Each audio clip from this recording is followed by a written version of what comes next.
Hello YouTube, I'm that odd kid from school, and today I will be installing these dual sector gear set in my mp5.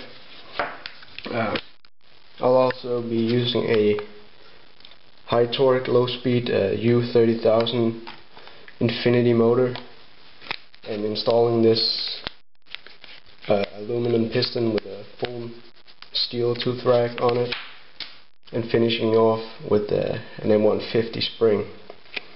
So let's get to it. Right now in the gun there's a Cheetah M130 high-speed motor, and I just wanted to show you what it sounded like right now before we did the dual sector gear modification, and that's on a 7.4 volt lithium polymer battery.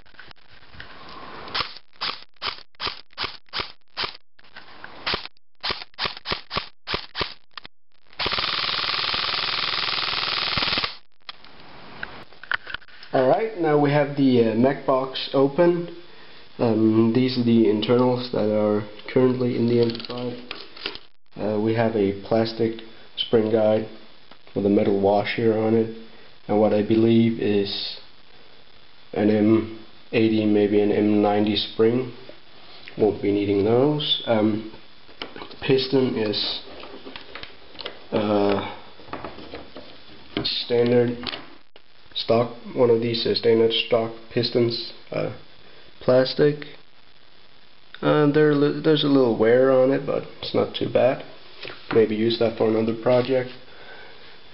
I'll definitely be using the cylinder assembly that's already in the mp5. The gears, obviously I'll be switching out with the dual sector gears.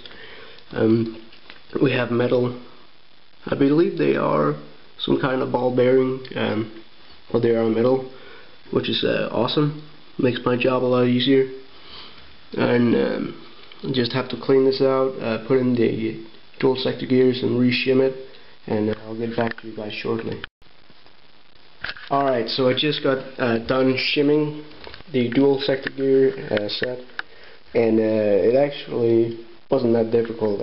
They just seemed to fit right in, and I only needed a few shims here and there, so that's pretty cool. Something I forgot to mention is that this is a 14:1 gear ratio, which means that every time the motor turns 14 times, the sector gear will have made a full revolution.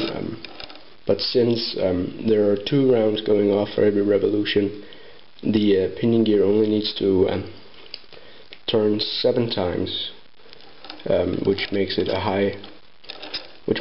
low gearing, meaning this that it's a high-speed gear set. Obviously, also makes which is also why we need a high torque motor to pull this thing, because there's a lot more stress on the motor itself. Anyway, I'll start greasing up the gears and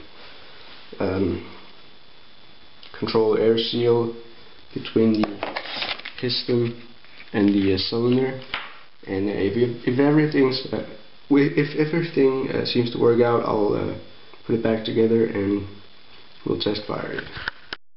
Alright, so now the cylinder assembly is in place.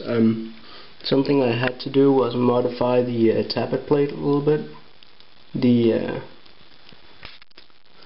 I had to cut off the lowest part of the center gear catch, or whatever it's called. Otherwise it would let the piston go before the air nozzle had pushed the BB all the way into the hop-up chamber. I don't know if this is going to lead to feeding issues. I hope not, but if it does, I'll have to try something else. Alright, the build is complete. I'll be out test firing it in a second, and the battery I'll be using is the same I used for the other test, the 7.4 volt lithium polymer battery. So overall, the gearbox assembly wasn't that bad. Could have been worse. Worst part was putting the mp5 itself back together again, but it's done. And well, I did forget the secondary magazine release. I'll be putting that back in there in no time, but luckily the button release, magazine release still works, so shouldn't be a problem. Yeah, let's go shoot it. Alright, we'll start out with semi-automatic. Full auto. Nice.